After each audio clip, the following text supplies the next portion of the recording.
पूरा देश कह रहा है अब की बार। आपने कभी सोचा है मोदी जी बार बार अब की बार 400 पार की गुहार क्यों लगा रहे हैं, जबकि सरकार बनाने के लिए तो मात्र 272 लोकसभा सीटों की जरूरत होती है? इस सवाल का जवाब मोदी जी के इस वीडियो में छिपा हुआ है। अब की बार कुछ समझ आया? लंबी तैयारी है गुरु, इतनी आसानी से समझ में नहीं आएगी। इसके लिए आपको पूरा वीडियो देखना पड़ेगा। क्या है 400 सीटों की असली कहानी? असल में कोई भी पार्टी अगर कुछ बहुत बड़ा फैसला लेना चाहती है, जैसे संविधान में कुछ बदलाव करना हो, तो ऐसी हालत में सिर्फ 272 सीटों से कुछ नहीं होने वाला है।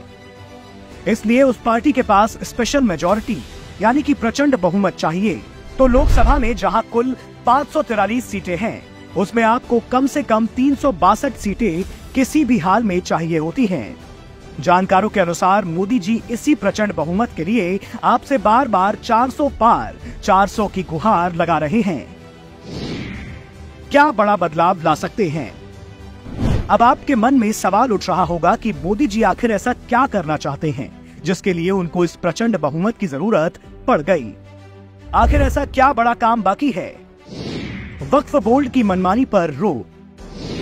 कांग्रेस के बनाए वक्फ एक्ट की वजह से आज वक्फ बोर्ड वाले जब चाहे किसी भी जमीन पर अपना दावा ठोक देते हैं। शायद इसी कानून की वजह से वक्फ बोर्ड आज भारत का तीसरा सबसे बड़ा भूमिधारक बन गया है।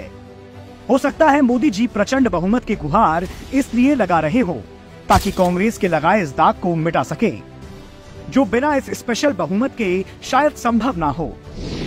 पूजा स्थल कानून 1991 का निपटारा। कांग्रेस के बनाए इसी कानून की वजह से आज भी ज्ञान वापी और मथुरा के लिए लड़ ही रहे हैं। हो सकता है मोदी जी इस स्पेशल बहुमत की मदद से कुछ ऐसा करने की योजना बना रहे हों जिससे कांग्रेसियों के फैलाए इस रायते से हमें हमेशा के लिए मुक्ति मिल जाए और ज्ञान वापी और मथुरा के साथ साथ और भी सैकड़ों मंदिर जो आज भी विवादित हैं, वो हमें वापस मिल जाएं। ऐसी बहुत सी बाधाएं हैं हम भारतवासियों की तरक्की के सामने, जो कभी न कभी कांग्रेसियों के द्वारा ही पैदा की गई हैं। लेकिन अब मोदी जी ने शायद कमर कस ली है उन सभी बाधाओं को एक साथ जड़ से उखाड़ने के लिए। लेकिन ये काम वो अकेले नहीं कर पाएंगे। इस काम में उनको जरूरत है भारत की 140 करोड़ से भी अधिक जनता की।